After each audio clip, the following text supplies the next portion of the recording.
Hello, happy Holi सबको। मैं starting में कहना चाहूँगा कि 2 साल मुझे हो चुके हैं वीडियो बनाते हुए, तो ऐसे ही आप मुझे प्यार देते रहें अपना in the form of subscribers. Always like the video you are seeing till it see it till the end. अंतिम तक देखें, कुछ इंपॉर्टेंट पॉइंट्स मैं बताता हूँ। शेयर ज़रूर करें अपने फ्रेंड्स के साथ अगर आपको कुछ भी इंफॉर्मेटिव जानकारी मिलती है, आपको ऐसा लगता है कि कुछ इन्फॉर्मेशन मिली है इस वीडियो से। और सब्सक्राइब ज़रूर करें, अपने फ्रेंड से भी सब्सक्राइब करवाएं। आपके अगर 10 फ़ोन है तो 10 फ़ोन से सब्सक्राइब करें। एटलीस्ट हर वीडियो में 5 से 10 सब्सक्राइबर बढ़ें तो बहुत अच्छा होगा, मुझे बहुत ही अच्छा लगेगा। क्योंकि कई सारे ऐसे लोग हैं जो, अब छोड़िए उसे क्या बोला जाए, बट सब्सक्राइब करते रहिए। मैं वीडियो डालता रहूँगा, 2 साल की मेहनत है तो अच्छा लगेगा मुझे।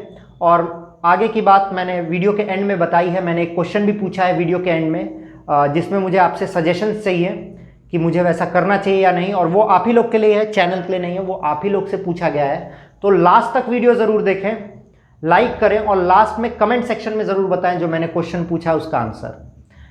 Till then watch the video for chemical kinetics. Here we go. Hello and welcome back to the chemistry classes. वापस से मैं केमिस्ट्री के वीडियोस पे आ गया हूँ। मुझे पता है मैं वापस से 12 डेज लेट हूँ, बट क्या करूँ, मैं हूँ आदत से मजबूर। या मैं गा सकता हूँ, टेढ़ी बातों का सीधा जवाब है मैं, बदतमीज़ मेरी आदत खराब है। तो चलिए इसको सिंगिंग क्लास ना बना के आगे बढ़ते हैं। केमिकल काइनेटिक्स, हाँ मुझे पता है मैंने केमिकल काइनेटिक्स पहले से पढ़ा रखा है, बट जब मैं पढ़ा रहा था केमिकल काइनेटिक्स लास्ट टाइम तो 2 टॉपिक्स थे जो आपके कोर्स से कट हो चुके थे और वो टॉपिक्स इस बार आ चुके हैं। कई सारे बच्चों को बताना चाहूँगा जो वीडियोस देख रहे हैं कि एंट्रेंस एग्ज़ाम के फॉर्म आना स्टार्ट हो चुके हैं और इस बार सारे एग्ज़ाम्स एनटीए कराएगा। मैं सोच रहा हूँ कि इसका एक अलग वीडियो बनाऊँ, बट क्योंकि कुछ रिस्पॉन्स मिलता नहीं है तो मैं इस बार इसे लीव कर रहा हूँ। तो जो 2 टॉपिक्स है केमिकल काइनेटिक्स के जो मैंने छोड़ रखे थे, आज उन्हीं को कंटिन्यू करेंगे। एक है टेम्परेचर डिपेंडेंस और एक है कोलिजन थ्योरी। तो आइए स्टार्ट करते हैं पहले टेम्परेचर डिपेंडेंस से।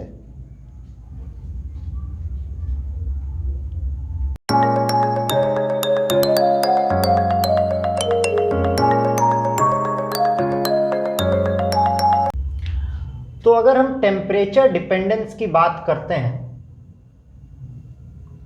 टेम्परेचर डिपेंडेंस,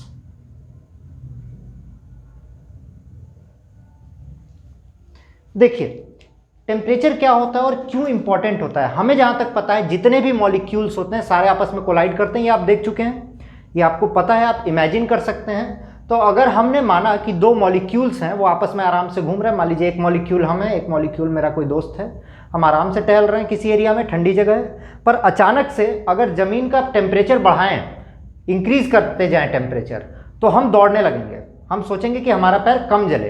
जैसे मान लीजिए नॉर्मली मैं ऐसे चल रहा हूँ, इधर से इधर, इधर से इधर चल रहा हूँ, पर अगर ज़मीन का टेम्परेचर अचानक से बढ़ने लगा तो मैं इतनी धीरे नहीं चलूँगा, मैं जंप करना स्टार्ट करूँगा ऐसे ऐसे ऐसे। और ये जंप क्यों करूँगा? क्योंकि मैं चाहूँगा कि मेरे पास एनर्जी जो है, जो हीट एनर्जी है, वो कम आए। इसी तरीके से जब मॉलिक्यूल्स होते हैं उनको गर्म किया जाता है तो उनका कोलिजन रेट बढ़ जाता है, मतलब वो और फास्ट हो जाते हैं, उनकी काइनेटिक एनर्जी बढ़ जाती है। तो ये देखा गया है कि पर 10 डिग्री सेल्सियस टेम्परेचर अगर हम इंक्रीज करते हैं, मानते हैं इनिशियल टेम्परेचर किसी रिएक्शन का 10 डिग्री सेल्सियस है और इसका रेट ऑफ रिएक्शन जो है, रेट ऑफ रिएक्शन जो है वो 2 है, ठीक। तो अगर इसका temperature, initial rate of reaction 1 कर देते हैं, तो अगर इसका टेम्परेचर 10 डिग्री सेल्सियस से बढ़ा दें, मतलब 20 डिग्री सेल्सियस कर दें, तो रेट ऑफ रिएक्शन इसका दुगना हो जाएगा, ट्वाइस। फिर अगर हम 10 डिग्री बढ़ा दें, 30 डिग्री, तो ये 2 का दुगना 4 हो जाएगा। मतलब फॉर पर 10 degree Celsius increase in temperature, rate of reaction is doubled. क्या होता है? हर 10 डिग्री सेल्सियस इंक्रीज करने पे रिएक्शन का रेट ऑफ रिएक्शन दुगना हो जाता है, डबल्ड हो जाता है। तो ये था टेम्परेचर डिपेंडेंस। अगर इसको हम इक्वेशन के फॉर्म में कन्वर्ट करते हैं तो ये आता है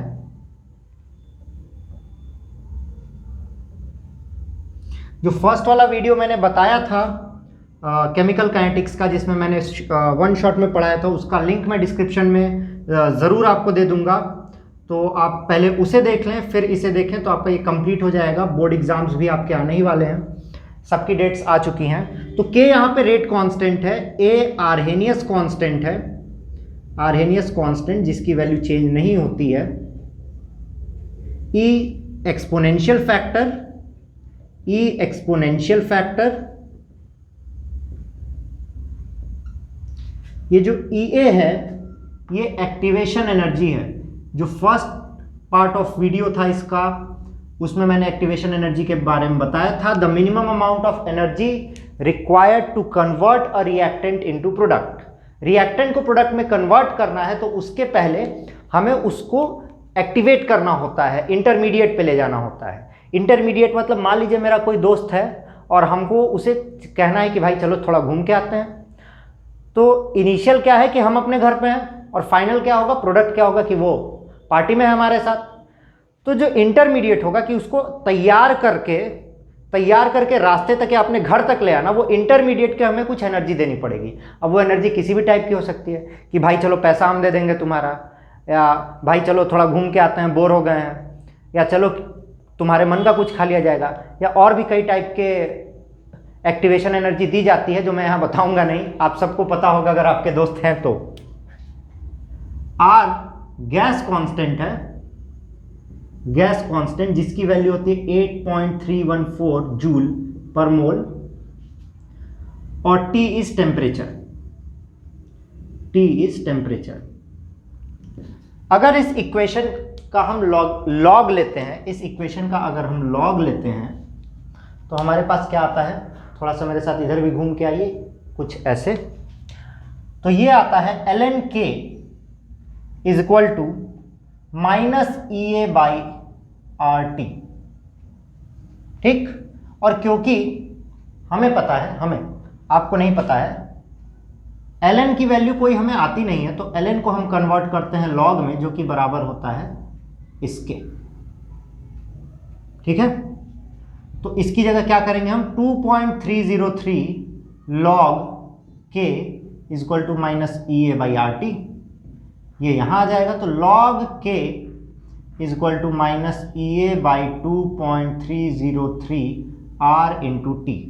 ये आपका बहुत ही इंपॉर्टेंट इक्वेशन है, जिससे आपके न्यूमेरिकल एंट्रेंस एग्जाम में भी आएंगे, आपके एग्जाम में भी आएंगे, और कई बार हो सकता है इसके बारे में पूछ ले। 1 मार्क्स में पूछता है तो कोई दिक्कत नहीं, आप ये लिख सकते हैं टेम्परेचर डिपेंडेंस। देखिए 1 मार्क्स का अगर आपसे पूछता है तो आप ये लिख सकते हैं, for 10 degree Celsius rise in temperature rate of reaction is doubled and it is dependent by the following reaction. ये आप रिएक्शन लिख सकते हैं। बट अगर आपसे 1 मार्क्स से ज़्यादा का पूछता है तो आपको ये पूरा लिखना पड़ेगा। अब देखिए, अगर हम बात करते हैं 2 rate of reaction, for rate constant K2 temperature will be T2 and for rate constant K1 temperature will be T1। तो अगर इसको रखते हैं तो ये क्या हो जाएगा, log K2 बाई K1, क्योंकि फाइनल माइनस इनिशियल है तो log K2 minus log K1 होगा। और हमें क्या पता है कि log A minus log B is equal to log A upon B। तो ये कन्वर्ट किस में हो जाएगा, log K2 by K1 is equal to minus E A by 2.303 R. इतनी ढेर सारी चीजें कांस्टेंट हैं, और वापस से फाइनल माइनस इनिशियल, ये आपका है रिएक्शन, सॉरी इक्वेशन, जिस पे आपका टेम्परेचर डिपेंड होगा और जो आपसे पूछा जाएगा। अगली चीज जो आती है वो आती है कोलिजन थ्योरी। अगर आप इसे छापना चाहें, स्क्रीनशॉट लेना चाहें, क्योंकि बच्चे आजकल के मेहनती हो गए हैं, लिखने की कोशिश कम करते हैं, तो अगर आप स्क्रीनशॉट लेना चाहें तो आप ले सकते हैं। अब बात आती है कोलिजन थ्योरी की। कोलिजन मतलब लड़ाई झगड़ा, और बहुत देर से पर मैं सभी को हैप्पी होली विश करना चाहता हूं। कई जगहों पे आज मनाई जा रही है, कई जगहों पे कल मनाई जा चुकी है, तो सभी को हैप्पी होली। तो जितने लोग भी होली खेलते हैं उन्होंने कोलिजन तो देखा ही होगा कल घाटों पे। अगर आप बनारस में रहते हैं मेरी तरह तो आप घाट पे ज़रूर कोलिजन देखे होंगे। अगर आपने घाट नहीं देखा होगा या बनारस में या घाटों वाली जगह पे नहीं रहते हैं, तब भी आपने कहीं ना कहीं कोलिजन तो देखा ही होगा, क्योंकि होली हो और कोलिजन ना हो इसके चांसेस थोड़े से कम होते हैं। देखिए अब बात करते हैं कोलिजन थ्योरी की। मुझे पता है मैं सीधा लिखने की कोशिश करता हूँ, बट क्या किया जाए, मैंने स्टार्टिंग में ही बताया मैं बदतमीज़, मेरी आदत ख़राब है, सही करने की कोशिश में लगा हूँ, देखिए कब तक सही होता है। तो कोलिजन थ्योरी की अगर हम बात करते हैं तो कोलिजन थ्योरी बहुत मुश्किल नहीं है, कई बार 2-4 मार्क्स में ही पूछा जाता है। तो कोलिजन थ्योरी क्या कहती है ये सुनिएगा ध्यान से। कोलिजन थ्योरी कहती है कि जितने भी कोलिजन होते हैं all are not effective collision, all are not effective collision. अब आप लोग सोचने पड़ गए कि इफेक्टिव कोलिजन क्या। देखिए अगर आप रास्ते से जा रहे थे और भेलपूरी खा रहे थे तो आप रास्ते से जाएंगे तो हो सकता है किसी से लड़ जाए। तो कुछ लोग ऐसे होते हैं जो कहते हैं सॉरी भैया, हम बात सुन लेते हैं, अच्छा सॉरी सॉरी, ठीक भाई ने सॉरी बोल दिया, तो हम खड़े रहते हैं किनारे से कि अरे मारो यार मारो थोड़ा, पर मज़ा नहीं आता है, लड़ाई होती ही नहीं है। पर कुछ लोग ऐसे होते हैं कि उनसे लड़ के जाइए और फिर वहीं पे बढ़िया से देखने को मिलता है पॉपकॉर्न वॉपकॉर्न लेके। तो जो कोलिजन से रिएक्टेंट प्रोडक्ट में कन्वर्ट होगा वो है इफेक्टिव कोलिजन, और जिससे प्रोडक्ट में कन्वर्ट नहीं होगा वो इफेक्टिव कोलिजन नहीं।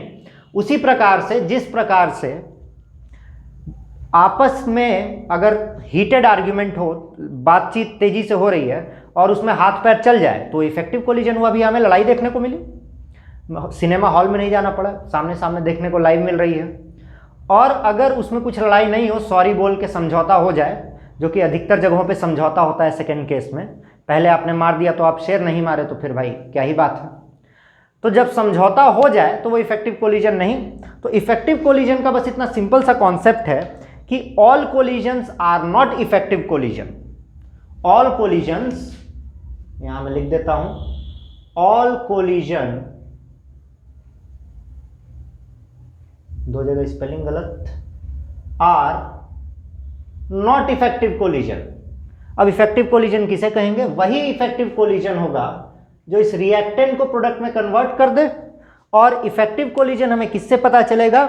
जो हमारे रिएक्टेंट को, देखिए ये ग्राफ आप लोग ने पढ़ा होगा फर्स्ट पार्ट ऑफ वीडियो में, रिएक्टेंट, प्रोडक्ट और इंटरमीडिएट, यही मैं बता रहा था कि यही एनर्जी चाहिए होती है, एक्टिवेशन एनर्जी, जो आप अपने दोस्त को किसी भी प्रकार से दे सकते हैं। तो जो कोलिजन रिएक्टेंट को इतनी एनर्जी दे दे कि वो इंटरमीडिएट प्रोडक्ट तक पहुंच जाए, वही होगा इफेक्टिव कोलिजन। यहां आप देख रहे होंगे रिएक्टेंट थोड़ा ऊपर है, प्रोडक्ट नीचे। अगर आपको साफ नहीं दिख रहा है तो मैं इसको और ऊपर कर देता हूं। देखिए ये हो गया आपका रिएक्टेंट, ये हो गया प्रोडक्ट, ये हो गया एनर्जी। तो जो कोलिजन आपके रिएक्टेंट को इंटरमीडिएट तक पहुंचा देगा वही कोलिजन इफेक्टिव कोलिजन होगा, क्योंकि वो प्रोडक्ट में कन्वर्ट हो जाएगा। अब इसको समझिए कि एक ग्राफ नहीं बल्कि वो एक सरकने वाला जो होता है, उसका हमें एग्जैक्ट नाम याद नहीं आ रहा है, जो भी सरकने वाला होता है, आप सरके होंगे बचपन में, अगर आप बचपन में हैं तो अभी भी सरके होंगे, और कुछ लोग 55 में सरक रहे हैं। तो यहां से आप चढ़े, अगर आप एकदम टॉप पे पहुंच गए तब तो चांस है कि आप नीचे आ पाएंगे, पर अगर आप यहीं तक रह गए तो वापस लुढ़क के पीछे रिएक्टेंट पे, मतलब अगर ये ऐसे मान लीजिए चढ़ रहा है, अगर ये हाईएस्ट पॉइंट पे चढ़ गया तब तो ये नीचे गिर जाएगा, पर अगर ये हाईएस्ट पॉइंट पे नहीं चढ़ा, यहीं तक रह गया, तो ये वापस नीचे आ जाएगा। तो इसी टाइप के कोलिजन को इफेक्टिव कोलिजन कहते हैं, जो रिएक्टेंट को इंटरमीडिएट तक ले जाए। ये था आपका केमिकल काइनेटिक्स के बारे में सारी चीजें जो बच गई थी।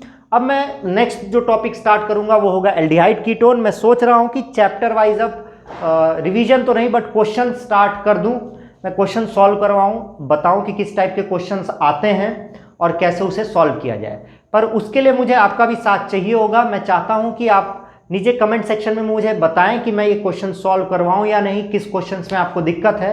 आप क्लास 12th की प्लेलिस्ट में जाके चैप्टर के अंदर कमेंट कर सकते हैं, मैं कमेंट देख लूंगा और फिर वो स्टार्ट कर दूंगा। आपको क्वेश्चन चाहिए, एल्डिहाइड कीटोन, अमीन्स क्या चाहिए आप बता सकते हैं। तो और मैं ये भी आशा करता हूं कि आपको ये वीडियो अच्छा लगा होगा। अगर अच्छा लगा है तो लाइक करना ना भूलें, अपने फ्रेंड्स के साथ शेयर जरूर करें और सब्सक्राइब करने की प्रक्रिया थोड़ी चालू रखें ताकि सब्सक्राइबर्स हमारे बढ़ते रहें, जल्दी जल्दी बढ़ते रहें। क्योंकि सब्सक्राइबर काउंट में 2 साल से मैं लगा हूं, बहुत पीछे हूं, मुझे पता है कुछ गलतियां मेरी भी होती हैं। तो देखते हैं, सब्सक्राइबर काउंट आगे बढ़ाते रहिए, थोड़ा तेज़ी से बढ़ाते रहिए। हर वीडियो में अगर 5-6 सब्सक्राइबर भी बढ़ते हैं तो मैं बहुत खुश होऊंगा। तो लाइक शेयर और सब्सक्राइब करना ना भूलें। तब तक के लिए signing off, have a nice day and happy Holi.